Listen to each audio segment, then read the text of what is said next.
All right, a good Tuesday morning to you. Thanks for finding us here on Fox 26. I'm meteorologist John Dawson. Forecasting with friends. I am solo for the moment, but I do have a friend that's going to be joining us here in a minute. Going to be talking about the Islamic Arts Festival coming up here in the next several weeks. So I'm excited to have that conversation, but let me start by just sort of bringing everybody up to date on the big fire, the pipeline fire that we've had happening down in the LaPorte/Deer Park area.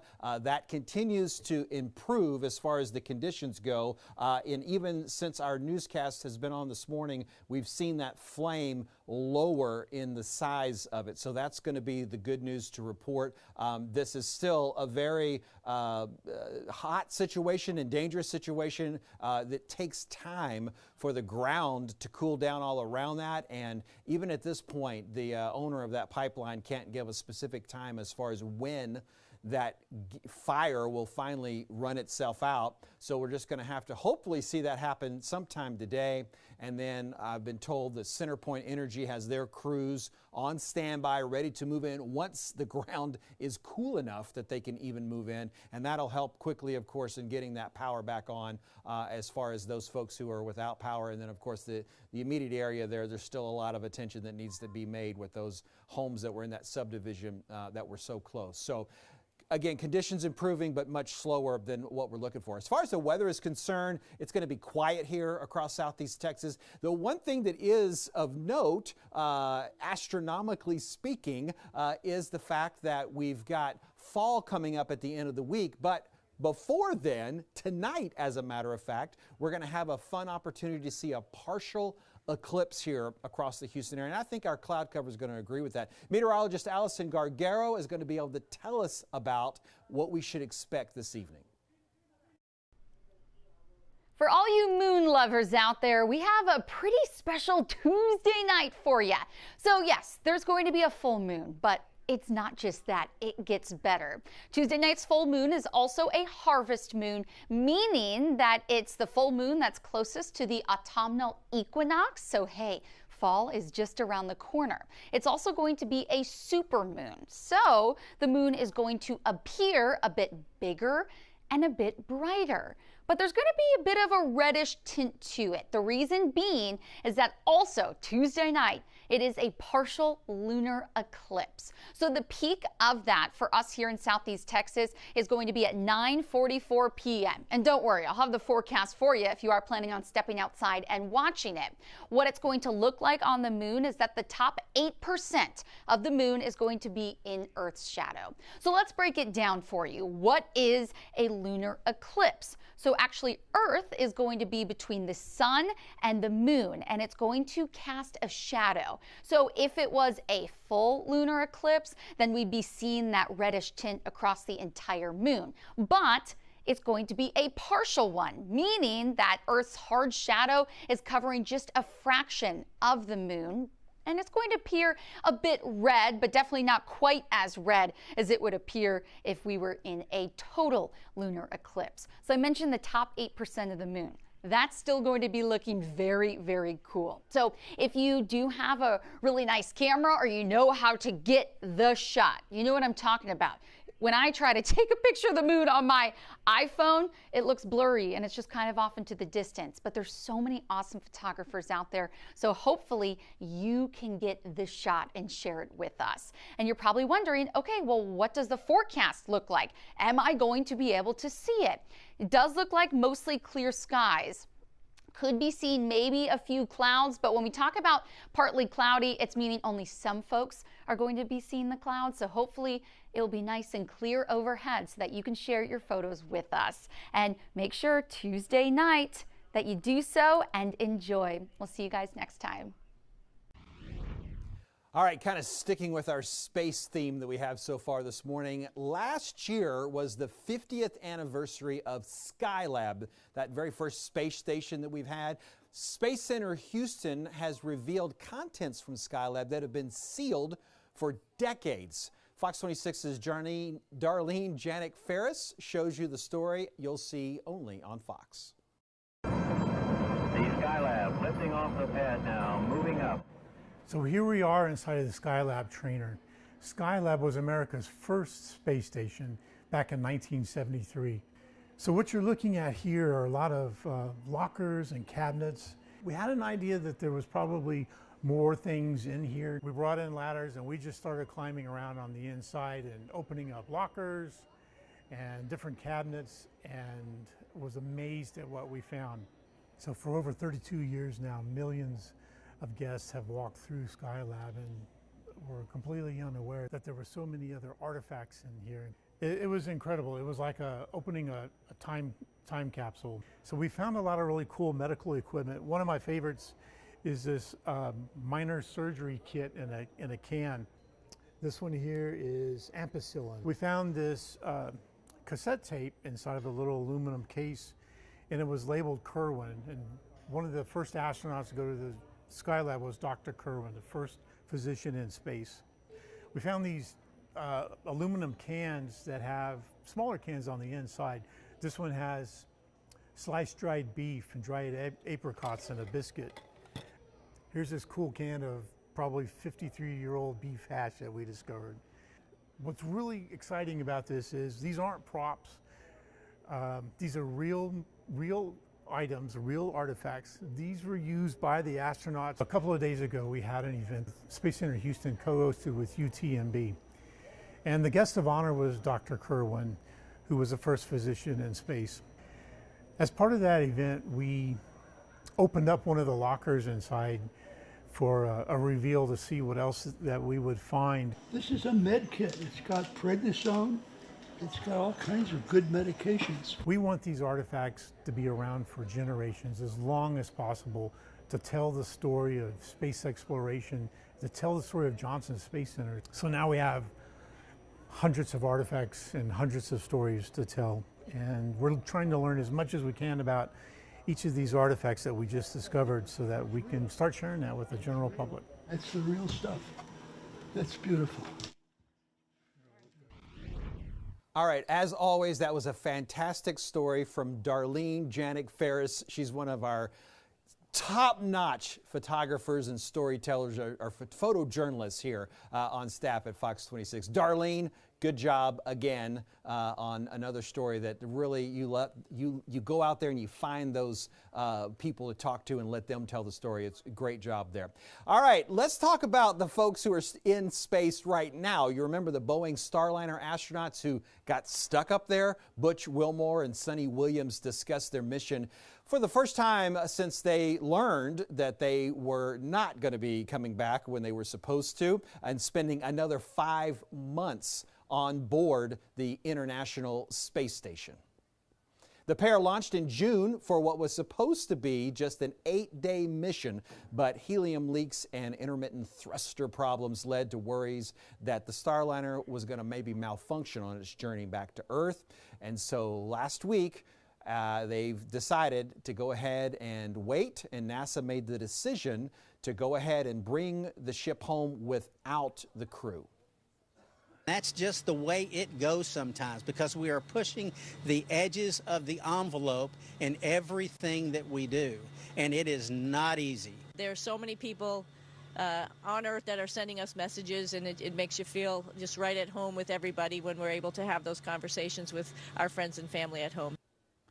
All right, the two are now scheduled to come back aboard a SpaceX flight in February, and they are going to continue to be able to just sort of do some work, hang out there up in space, of course, and the total time they'll spend on the ISS will be a little over 8 months, and NASA officials say that they've already had multiple teams working on the safety upgrades to the Starliner 1. And also they're going to be able to vote, by the way. They got that figured out, so they're going to be able to vote in the November election. All right, we're going to go ahead and take a break. As I mentioned earlier, we're going to have a guest talking about the Islamic Arts Festival coming up right after this.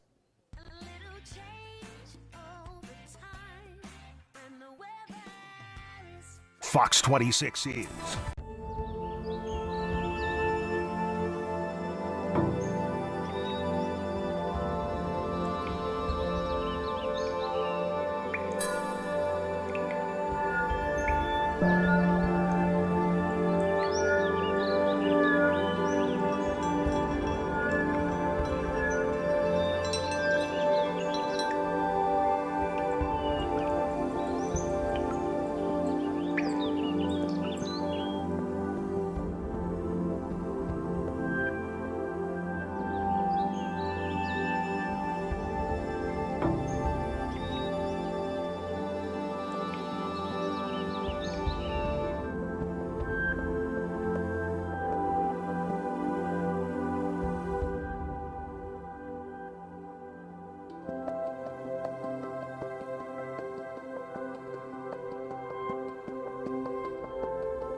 remain anonymous. The Fox 26 YouTube page. Like and subscribe today.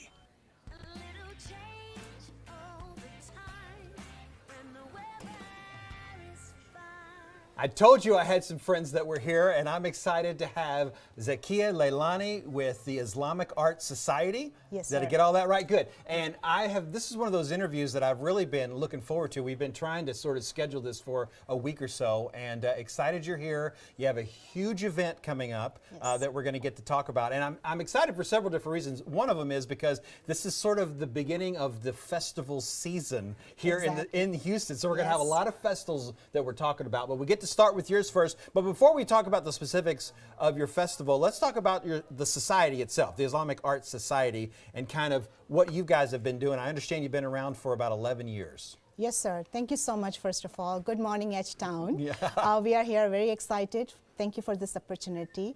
Islamic Art Society has been around since 11 years. This is our 11th year. We are working to build the bridges through art. This is what our main mission is. So we have been working in the H-Town itself, but we have artists coming all around and building the bridges within the communities and communities at large.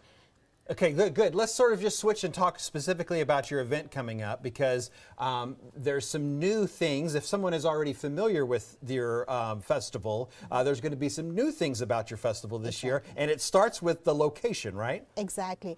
So since last 10 years, we were doing it in the north side of Houston in a small mosque. Now we have stepped up. As you know, everything is bigger and better in Texas. Sure. So that's what the Islamic Art Society is doing. We are getting bigger and better. We are stepping out of the mosque and we are going into the University of Houston, which is in the heart of Houston, right? Yeah. So it's a beautiful campus. We will be having our 2-day festival there on November 9th and 10th of this year. And then we will be having multiple stuff over there. So usually what we do is we have a art festival. We have artists, almost 40 to 50 artists come there. And then we have some international and national artists also come and showcase their art there too. Beside the just art, which we will be showcasing and selling there too, we will also have this time is a comedy show and a Sufi music festival at night on Saturday night, which is minimal paid kind of a ticketed event. And then next day on Sunday, along with the festival, which will be the art festivals be going on, we will have a film festival too. So we have a few artists, filmmakers who are going to showcase their small movies there too. So this is going to be a exciting and very different kind of a film, art festival. And I know the focus here is on art. I mean, I think that word ought to be more than just 3 letters. I think it ought to, because that's really what y'all's focus is. But when I think of, I was talking about the festival season, coming up and all the different festivals that are around the Houston area. I also think sometimes we should just sort of code that as food. Sometimes. So let's talk about the food options. Maybe some people will be interested in that a little bit. Not maybe everybody. I think when it comes to the festival, everybody wants to come and see what kind of food you're offering. Right. So we will have a multiple type of food there. We will have a food trucks there. So you will have an international kind of a food trucks there too. So you will come and enjoy the bite there. You will have art there. You will have a festival going on. You will have music going on and comedy going on, all kind of things under one umbrella and in the University of Houston. So that's one kind of 100% fun for the family. And this is a family event, so everybody can come, and it's a free event. Right. So the family can come and join with their kids. We have a lot of activities for children also. We will have a hands-on activities. They can do some artwork there. We do Hebrew art. We do calligraphy there. So this is different types of art media, which we are going to showcase there, and they will have a opportunity to participate in that too, in those workshops. And we did last time workshop. It was full, like before even the time. Everybody wanted to learn how to write their names in Arabic. Right. That's called calligraphy. Yeah. Right? And there is a Turkish marbling which we do. It's called Hebrew art, and it's like you paint in the water, but it comes out on the paper. So it's really unique type of art. And the kids only for that one, or can no, we all? the adults, Okay, good. The adults can do it too. It's for everyone. Good. That's what Islamic Art Society is doing. Festival is just one part of it, of the Islamic Art Society. We do multiple events throughout the year. We go in the universities and libraries and schools and colleges, and we do the workshops there too. And we teach them different types of art, Islamic art over there also. So our artists are year-round busy and working. And as we mentioned before, we have not only, you know, the national and international artists coming, but we have a very much talent in Houston. In Edgetown has amazing artists here, and they showcase their art too. And this is how we support our artists also. This is another platform that we are supporting the artists for their work. Okay, good. And I wanted to go back and touch it because I think you mentioned this, but I wanted to really make it really clear. We're displaying art, we're teaching art, we're having the hands-on opportunities and everything. But there is actual selling and Yes. exchanges, and Yes. that's what you're talking about as far as supporting that community. Supporting that artist community. So, you know, it's not everybody's into art. I would say that every person is an artist in a way because God has created you. You have all kind of a talents, but some artists actually can project their art or their talent in a way that they can showcase. And we provide that platform to those artists. They can come out and showcase their talent and sell their art too. And then people love to buy those kind of things. It's just amazing. You will be mind-blowing to see that kind of art. It's just amazing. And something else, we talked about the community, and you talked about, you know, of course, there are other events besides this event that the Society works on. But earlier we were talking about the partnerships that you have. And so even if you're not directly in the Islamic community, your society itself has partnered with other groups that really help to bring in other members of the community. So tell us a little bit about that, some of those partnerships. So the other partnerships we have done in the past, and we continue to grow with that, is Asia Society. We do a lot of events at the Asia Society, like Eid comes, you know, twice a year there's two Eids come, and we celebrate Eid at the Asia Society. And whenever they have some art kind of event, we participate in that. Sure. They are our partner. Yeah. Then Museum of Fine Arts of Houston, they are very much into Islamic Art Society. They are our good friends and partners, and they always participate. So we do activities as well as different kind of events with the Museum of Fine Arts too.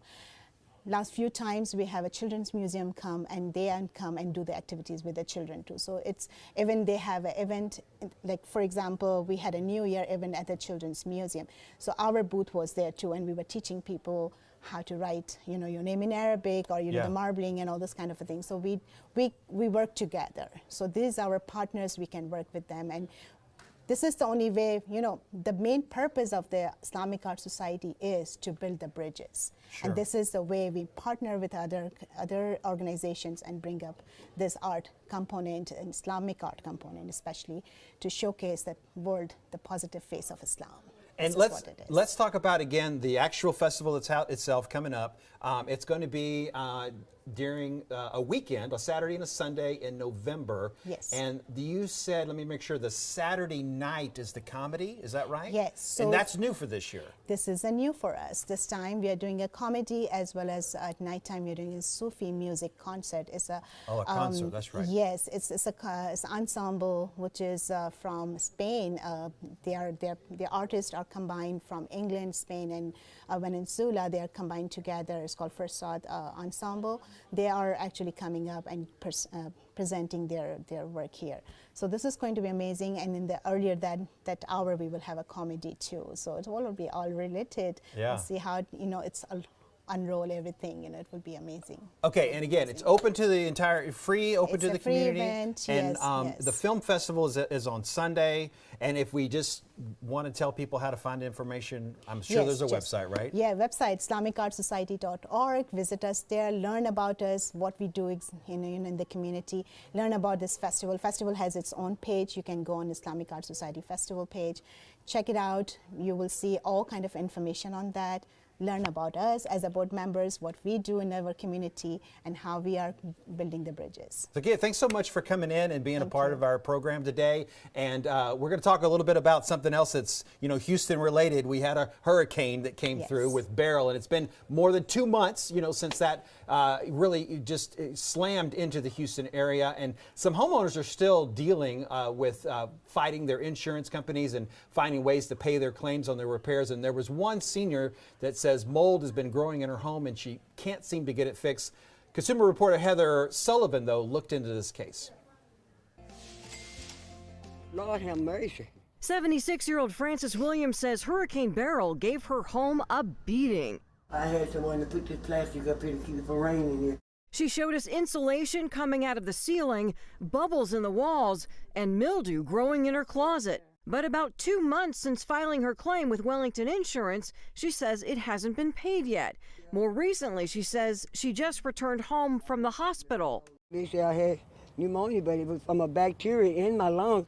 And worries what's growing in her ceiling could make it hard to get well. We contacted Wellington, which responded Wellington cannot comment due to privacy considerations, but that claim handling timelines can be affected by a number of variables, including claim volume following a catastrophe. Texas law gives insurance companies 15 days to approve or deny a claim once they've received all the requested documentation.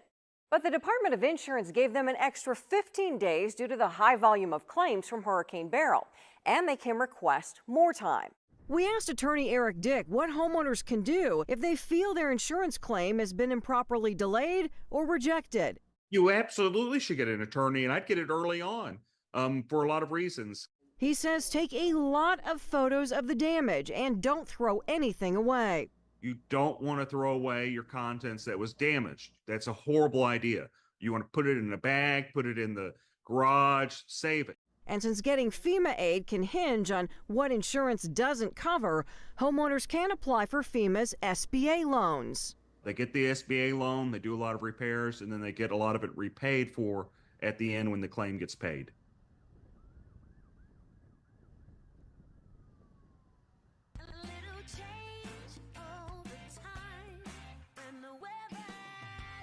Fox 26 is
the Fox 26 YouTube page. Like and subscribe today.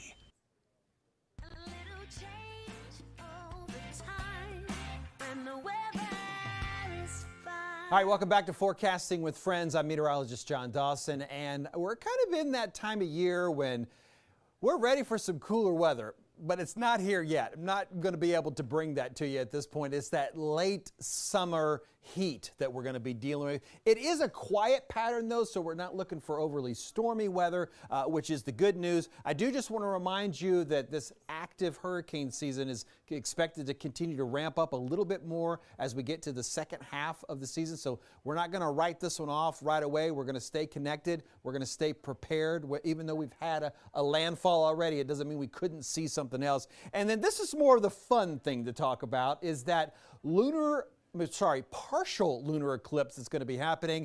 And again, we heard about this earlier with meteorologist Allison Guerrero kind of describing how the Earth is going to block the light from the sun. It's going to, again, partially block what we see on the moon. We're going to be here in this partial side here. The peak, though, this is what I really want you to know, is at 9:44 this evening. So you really don't even have to stay up that late to be able to enjoy it. At least step outside and check it out. These partly cloudy skies are going to be something that we're dealing with. A little bit of haze, but overall I think it'll be pretty manageable. We're going to have another warm day today as well. This is the current temperatures where we'll find ourselves in the upper 80s. We're not looking for a whole lot of rain. That's something that we're definitely going to be able to avoid as we're moving through the next day or so. But we will have other parts of the country with plenty of the rain opportunities. Last look here at the high temperatures that we have happening across our area today. Don't overdo it. Make sure that you take it easy. It will definitely be warm, and we're going to have this happening for a while.